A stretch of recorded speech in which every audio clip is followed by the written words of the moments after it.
Hi guys, welcome back to our channel. I'm Callie. And I'm Bean. So today we're going to talk about our August anticipated releases, which, with September being so heavily... Like, have you guys seen the amount of books coming out in September? All of them are coming out in September. Literally. So we have a grand whopping total of 8 books to talk about. So. Alright, so I'm going to start us off here, and I have a book that's going to be coming out on the 1st that I'm really excited for, and that's going to be All the Bad Apples by Moira Fowley-Doyle. This is a YA book, I believe, and it follows 2 sisters in a family that has just had this ages-long life of bad luck. And so it's a lot of bad luck, bad decisions make up it, and this focuses on 2 sisters, Mandy and Dina, who are both sisters in this family, and Mandy is like this wild and crazy sister who mysteriously disappears one day, and then a couple weeks later her family has a funeral for her because they presume that she has died. And Dina is convinced that it's all a big thing, that her sister's not actually dead, and then she starts receiving letters from Mandy, and these letters are telling her that the family's, it's not just bad luck on their family, that it's actually a curse, and Mandy is out looking for the cause of the curse. So Dina then leaves and has to go try and find Mandy, and it's all this whole big thing, but I'm pretty excited, not to mention I really do like the cover of this book, but I'm excited. It comes out on the 1st of August. So moving on to August 6th, the first book that I'm looking forward to is Sea Witch Rising by Sarah Henning. This is a sequel to Sea Witch. Sea Witch was a book about the origin story of Ursula, so Sea Witch Rising is a continuation of her origin story. We got most of how she got into the sea, she was human, and how all of those events transpired. So now that she is actually in the sea, we get more of that story and how she became evil and how Ursula kind of came to be. So I'm pretty excited. I enjoyed Sea Witch. It's underwater. I'm there for it every time.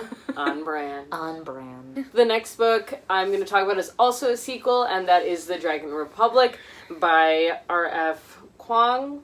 Really bad at pronouncing. I hope I said that right. I'm really sorry. And this is the sequel to The Poppy War. I did start The Poppy War a while ago, but I lost my ebook, so now I need to wait until I can get it back so I can finish the book.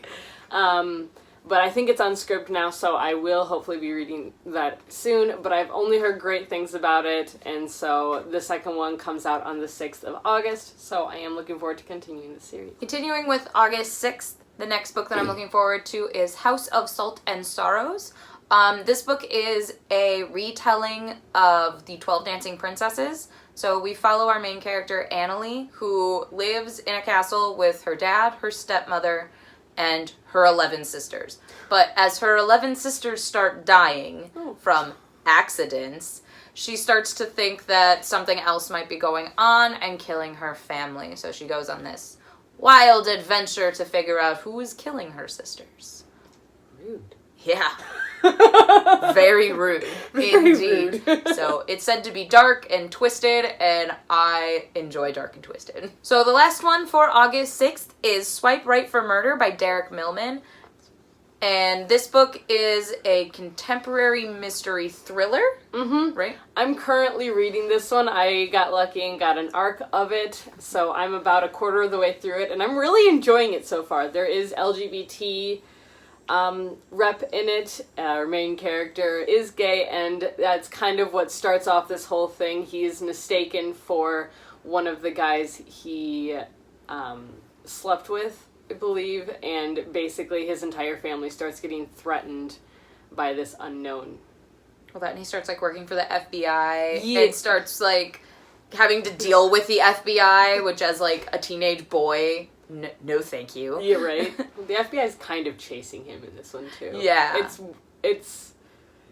Somebody's chasing him, but he's also kind of working for the same group. He's not, the funny thing is that reading this book, he doesn't actually know what's going on. That sounds correct. So it's really, I feel so bad for him. He's so adorable. He has no idea what's going on. But he's running for his life. Unlucky. It is. Very unlucky. But it's a very well-written book, very captivating, and really Just kind of draws you in. That's why I'm excited for it. As you should be. I'm gonna now move on to the next date, which is the 13th of August.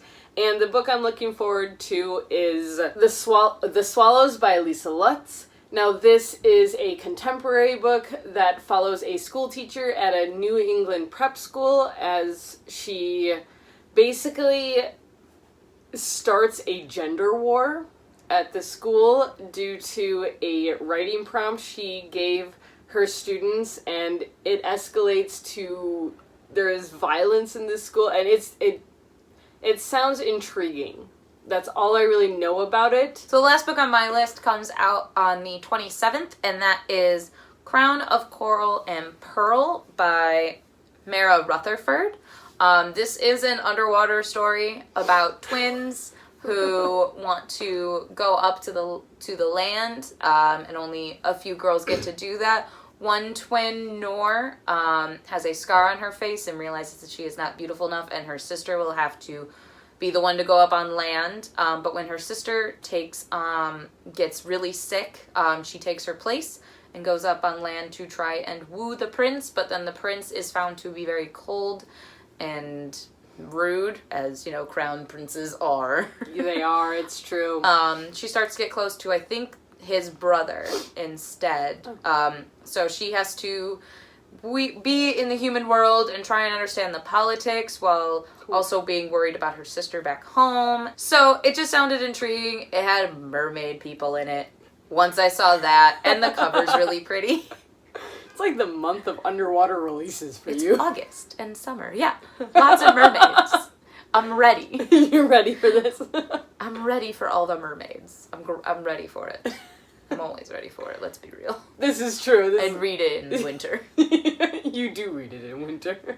Alright, the last book I'm going to talk about today also comes out on the 27th, and it's Pumpkinheads by Rainbow Rowell. I believe this is a graphic novel, and it follows two friends who have been friends for years, and they work at a farm together. They work there during the fall for Halloween, and they're in charge of the corn maze, and it's basically the last year they're going to be working there together, and they've decided to make this year super epic for Halloween, and I'm just really excited. It looks adorable, and yes. That's all.